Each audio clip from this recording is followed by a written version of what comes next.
સિદ્ધપુર તાલુકાના કાકોસી ગામે સ્વસ્થ નારી સશક્ત અભિયાન કાર્યક્રમનો જિલ્લાવ્યાપી શુભારંભ કરાવતા કેબિનેટ મંત્રી બળવંતસિંહ રાજપૂત. કેબિનેટ મંત્રી બળવંતસિંહ રાજપૂતે આત્મનિર્ભર ભારતની સંકલ્પના પૂર્ણ કરવાની અપીલ કરી.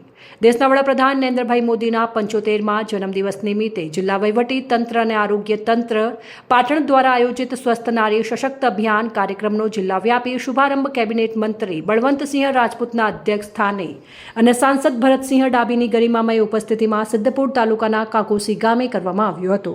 કાર્યક્રમની શરૂઆત પહેલા સૌએ દેશના વડાપ્રધાન નરેન્દ્રભાઈ મોદીને વર્ચ્યુઅલી સાંભળ્યા હતા.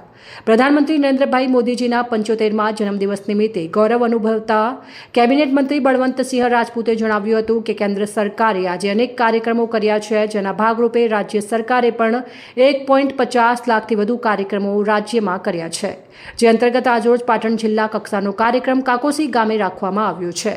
જરૂરિયાત ધરાવનાર લોકોને લાભ લેવો જોઈએ. અભિયાન અંતર્ગત તકલીફ ધરાવનાર વ્યક્તિઓની સરકાર દ્વારા નિઃશુલ્ક સારવાર આપવામાં આવશે અને મંત્રીએ વધુમાં જણાવ્યું હતું કે પ્રધાનમંત્રી નરેન્દ્રભાઈ મોદીજીના 2047માં આત્મનિર્ભર સંકલ્પને પૂર્ણ કરવા અપીલ કરી હતી.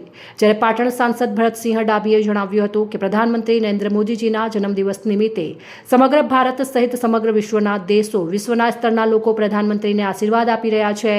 પાટણ જિલ્લામાં સશક્ત નારી સશક્ત દેશ બને તે માટે અનેક વિવિધ આરોગ્ય વિભાગ દ્વારા કાર્યક્રમો કરીને દેશને સશક્ત બનાવવાનું અભિયાન પ્રધાનમંત્રીના જન્મદિવસ નિમિત્તે આરોગ્ય વિભાગ દ્વારા આ વિસ્તારમાં કરવામાં આવી રહ્યું છે. આપણે કહીએ છીએ ભગવાન પછીનો જો કોઈ સ્થાન હોય તો તે ડૉક્ટરનું છે, કારણ કે ડૉક્ટરને એ જિંદગી 24 કલાક આપણી સેવા માટે બંધાયેલી છે.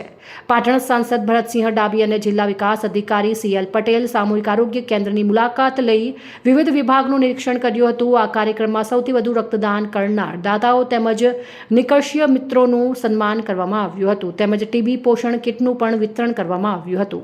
આ પ્રસંગે સંગઠનના આગેવાનો, હોદ્દેદારો, સરપંચ સહિત આરોગ્ય વિભાગના અધિકારી, કર્મચારી સહિત ગ્રામજનો ઉપસ્થિત રહ્યા હતા.